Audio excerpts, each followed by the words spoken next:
வணக்கம் நண்பர்களே. சேனல் அர்க்கம் சார்பாக ஆர்டிஎஸ் உருட்டுகளும் புரட்டுகளும் இதுதான் இதோடைய தலைப்பு. கலைஞருடைய நினைவு நாள் கூட்டத்தில் மரியாதைக்குரிய திருமாவளவன் எம்ஜிஆர் அவர்களை பற்றி ஒரு அவதூறான ஒரு சர்ச்சையை கிளப்பியிருக்காரு. இது ஒரு மாதிரியான உருட்டு. அவருக்கு இப்படிப்பட்ட ஒரு அசைன்மெண்ட் கொடுத்துருக்காங்க.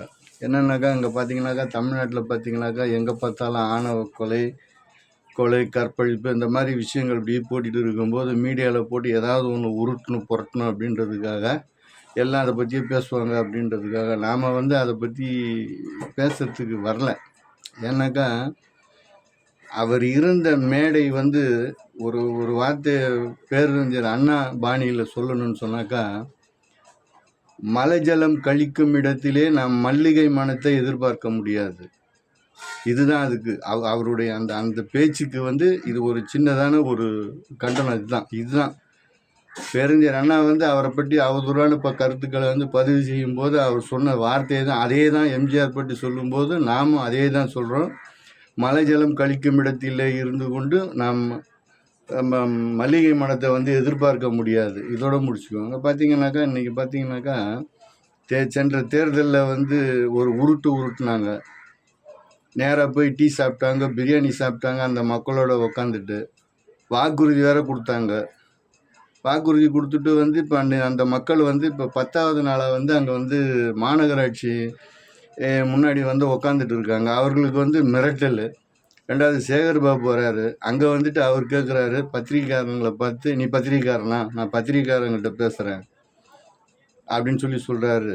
இது பத்திரிக்கைக்காரங்க கிட்ட மட்டும் இல்லை, சாதாரண ஒரு குடிமகனுக்கு கூட, ஓட்டளிக்கக்கூடிய ஒரு குடிமகனுக்கு கூட கேள்வி கேட்கக்கூடிய உரிமை இருக்கிறது. அது முதல்ல சேகர் பாபு போன்றவங்களை தெரிஞ்சுக்கணும். ஃபஸ்ட்டு ஒவ்வொரு குடிமகனுக்கும் ஒரு அரசியலில் இருக்கிறாரு, ஒரு பொறுப்பில் இருக்கார்.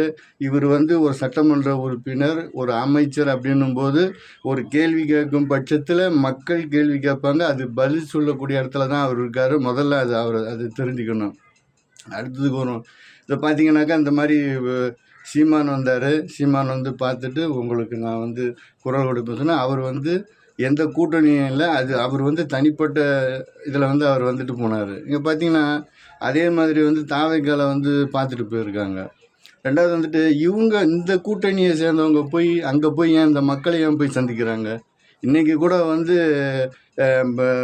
சாமிநாதன் போய் அங்கே போய் நாங்கள் உங்கள் கூட இருக்கிறோம், உங்களுக்கு குரல் கொடுக்குறோம். முதலமைச்சரை தானே போய் பார்க்கணும். அந்த மக்களுக்கான தீர்வு யார்கிட்ட இருக்குது? யார் கையில் இருக்கிறது? ஒன்று மேயர் இல்லை அப்படின்னு சொன்னால், மேயருக்கு மேலே அதிகாரம் படுத்த முதலமைச்சர் தானே ஏன் அந்த மக்களை இப்போ கொடுத்த வாக்குறுதியை அவங்க நிறைவேற்ற சொல்கிறாங்க? இதுதானே கேட்குறாங்க. வேறு என்ன கேட்குறாங்க? சென்ற தேர்தலில் அவங்க உருட்டு இப்போ அவங்க கேட்குறாங்க. அதுக்கு அவங்க சொல்ல வேண்டியது தானே. பல நிலையில் அவங்க நீதிமன்ற படிகளை கூட கடந்து அங்கங்கே அங்கங்கே அப்படி நிற்குது.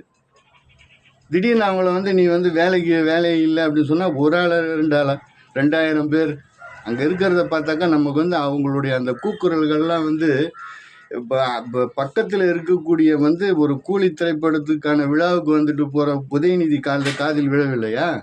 என்ன இது ஒரு பெரிய கொடுமை இல்லை? அரசு எதற்காக இருக்குது? அரசாங்கம் மக்களுக்காக தானே அரசு.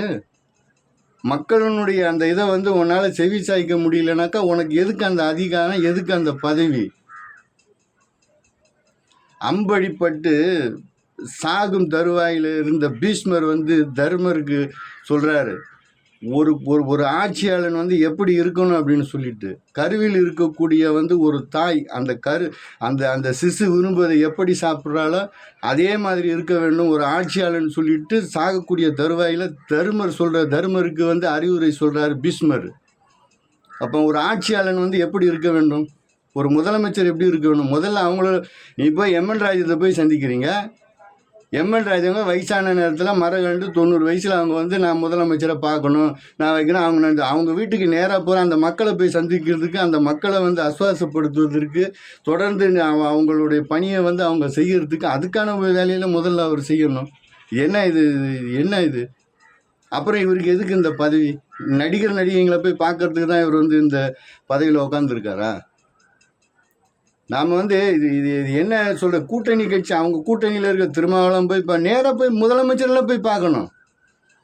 இதுக்கான இது என்னவோ சொல்லு. நான் இது அப்படி இல்லைன்னு சொன்னாக்கா அவன் கூட்டணியில் நான் இருக்க மாட்டேன். என் சமூகத்தை சேர்ந்த மக்கள் அவங்களுக்கு வந்து நீங்கள் வந்து உடனடியாக இதை செய்யணும், இல்லைன்னா நான் கூட்டணியிலேருந்து வெளியேறுவேன் அப்படின்னு சொல்லணும். கம்யூனிஸ்ட் அதே தானே சொல்லணும். ஏன் அந்த மக்களை போய் நான் உங்களுக்கு பின்னாடி இருக்கிறேன், இந்த தேர்தலில் ஓட்டு போடுங்க, அடுத்த தேர்தலில் வந்து நாங்கள் வந்து உருட்டுறோம் அப்படின்னு சொல்கிறதுக்கா? உங்கள் உருட்டுக்கும் புரட்டுக்கும் வந்து அளவே இல்லையா?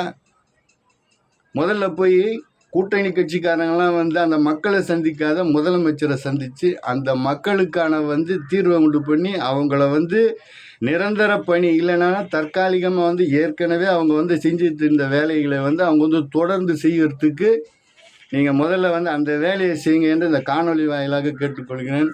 ஆர்டிஎஸ்.